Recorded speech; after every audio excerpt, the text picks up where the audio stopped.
אני מתכבדת להזמין לשאת דברים את השר נפתלי בנט.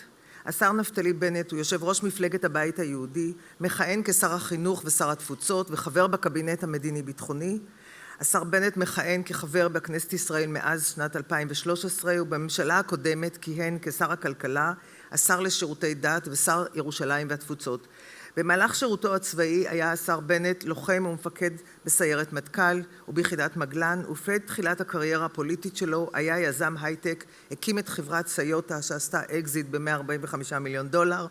ממקימי תנועת ישראל שלי, שימש כמנכ"ל עמותת מועצת יש"ע. השר בנט נשוי לגילת ואב ל4 בנים. בבקשה, השר בנט. Good morning. I'll start in Hebrew and move to English. מר פרנק לואי, יושב ראש חבר המנהלים של המכון למחקרי ביטחון לאומי. אלוף במילואים עמוס ידלין, ידידי, ראש המכון למחקרי ביטחון לאומי. ידידי המכון מהארץ ומחול, אנשי ממשל, אנשי צבא, חוקרים ואורחים נכבדים, בוקר טוב.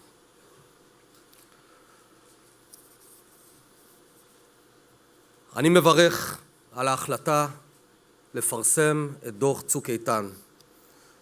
דוח צוק איתן הוא רעידת אדמה ביטחונית שלצידה הזדמנות. מהדוח עולה תמונה ברורה. הקיבעון המחשבתי של קברניטי מדינת ישראל הוא שורש הכשלים. צריך לומר ביושר, קונספציית הקיבעון הביטחוני קרסה, ואנחנו צריכים לעבור לקונספציה חדשה. לא עוד קיבעון ודשדוש, אלא ניצחון. ניצחון ברור ומוחלט. ניצחון שאינו מצריך הסברים ותירוצים. ניצחון שאינו מצריך יחסי ציבור, אלא שמדבר בעד עצמו ללא מילים. לא עוד מלחמה של 50 יום שנגמרת בתיקו. עלינו לעבור מקיבעון מחשבתי לחדשנות יוזמת. להציב לצה"ל יעד בהיר של ניצחון. כשזה מה שנדרוש, זה מה שנקבל. רבותיי, ניצחון הוא לא מילה גסה. ניצחון הוא המטרה היחידה של צבא היוצא למלחמה. ביטחון אזרחי ישראל תלוי בכך שישראל תחזור שוב לנצח. Ladies and gentlemen, distinguished guests, like in the war against terror, also in diplomacy, you must be careful and avoid falling in love with your own conceptions. For 20 years, the world has looked at our region, ignoring an inconvenient reality. Policymakers fell in love with conceptions, never questioning them, never doubting them. They always talk to the same journalists, think tanks, and politicians. You know, they forgot one group, the Israeli public. They profoundly misunderstood us. They couldn't understand why Israelis just don't get it. They couldn't understand why Israelis wouldn't want peace with all the blessings it would bestow on us.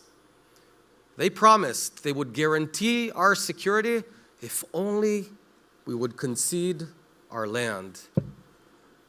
They promised they'd have our backs if only we did the right thing. Well, this is what they would have heard if they'd left their bubble. Rockets pierce through fluff. When a 30-year-old mother in Tel Aviv and her crying kids wake up at 3 a.m, running to a building stairwell because a siren blares, warning of incoming rockets, there's no spin or promise that'll make her feel safe. The rockets striking Haifa, Tel Aviv, and Beersheba are the reasons that the Israeli public has moved so much to the right. Israel is a country the size of New Jersey, and it's surrounded by Hezbollah, Al-Qaeda, ISIS, and Hamas. The heart of our country, Judea and Samaria, it's the one quiet region in the entire area. We're not about to give that up. But they also missed a second point. Let me be clear. Israelis will never divide Jerusalem. Jerusalem isn't just our capital, it's our heart. If anyone thinks he can sell what every Jew prayed for during 2,000 years, they're wrong. Since Oslo, whenever we conceded land, it immediately became a terror base. We tried it in the 90s when we handed over parts of Judea and Samaria. We got the debut of suicide terror, that today we see it across the world. We tried it a second time, again, in year 2000. We offered Jerusalem and a Palestinian state. In response, the Palestinians started the second intifada, killing over 1,000 Israelis in cafes and on buses. But we tried it again, a third time, in 2005. We handed over Gaza to whom? To Abu Mazen, not to Hamas. Let's remind us all. We handed it over to Abu Mazen. We withdrew our soldiers. We uprooted 8,000 Israelis, and we retreated to the 1967 lines. We did everything by the book. The whole world requires us to get out, hand over to Fatah, get back to the 67 lines. We did it. And this time, we got a series of wars. Tens of thousands of missiles fired at Beersheba and Tel Aviv. Did the world applaud us? No, we got endless condemnations from the very people who asked us to leave Gaza in the first place. In my previous life, I was a high-tech CEO.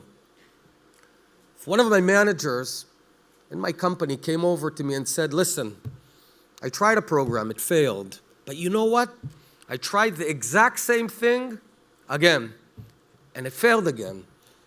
And I tried it again, yet a third time. Yup, it failed again.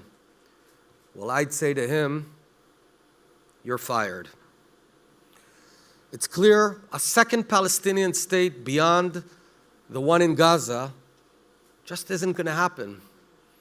That's a failed idea of yesterday, not the future. So what is our plan? What do we offer? Well, there's three major events that coincided to create the perfect opportunity. First one is the Arab Spring that morphed into the Muslim winter, having Arab nation states disintegrating and falling apart. The second is the Brexit and the unprecedented challenges that Europe faces at home. The third, the United States has a new president and a new administration.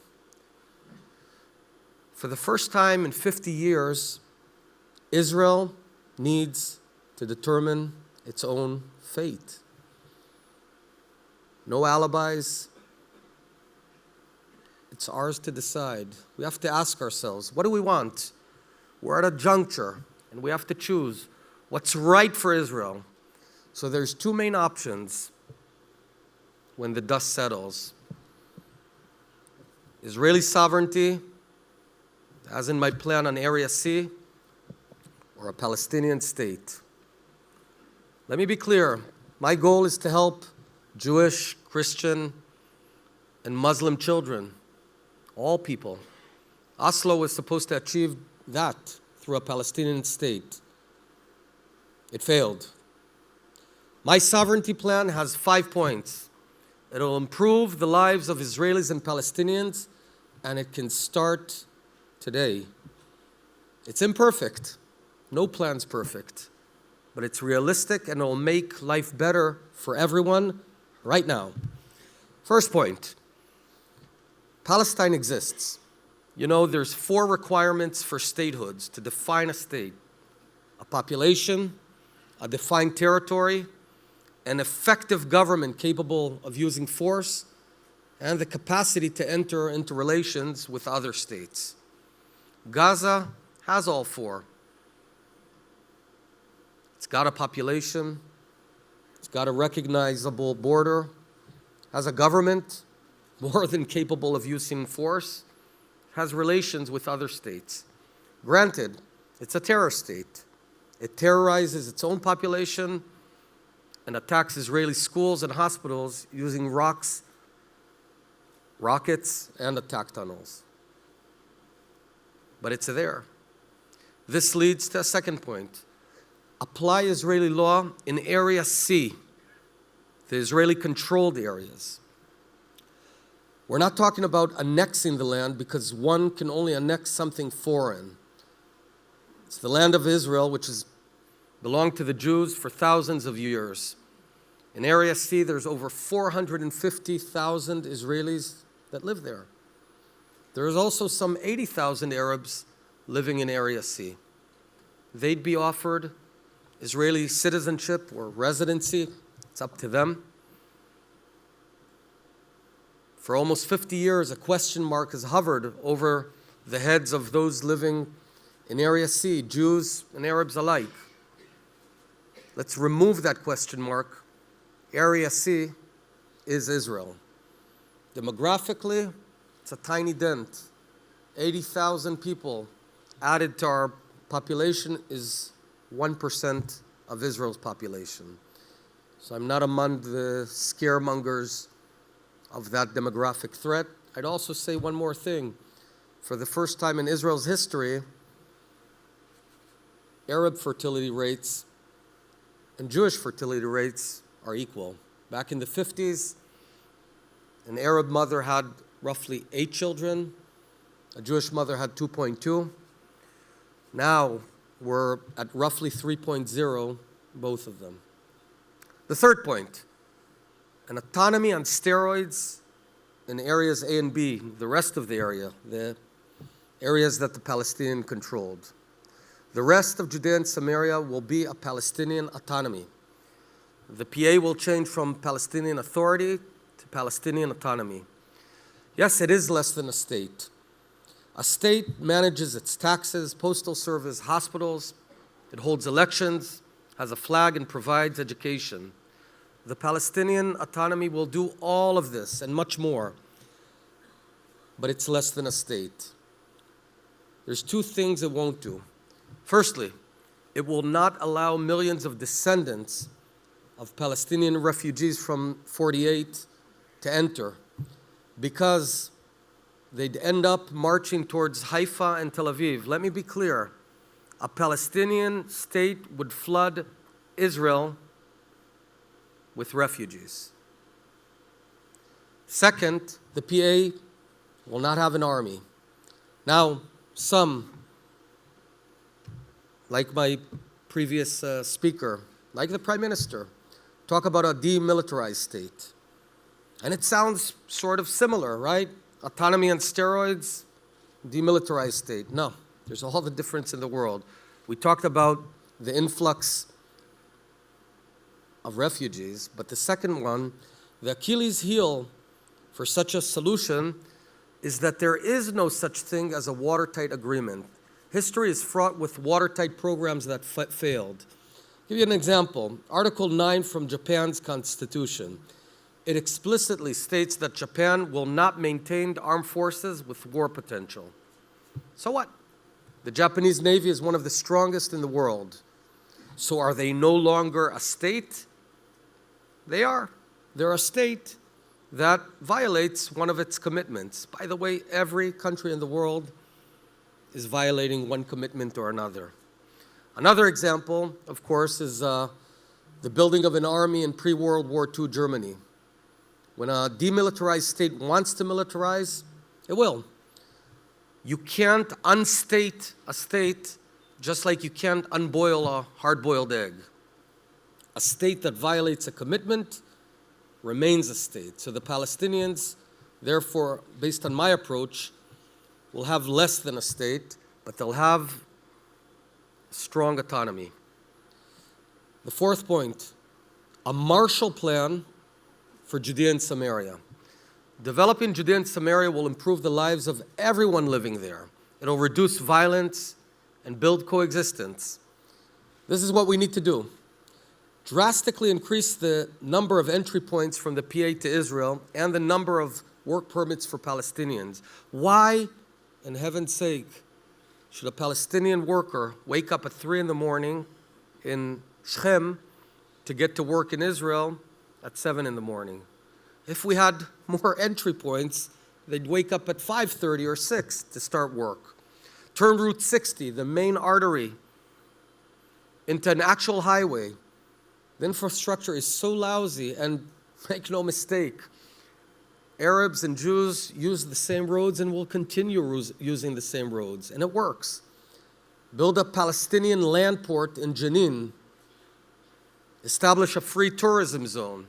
Imagine Christian pilgrims traveling from Nazareth to Nablus, from there on to Jerusalem and Bethlehem without stopping at checkpoints.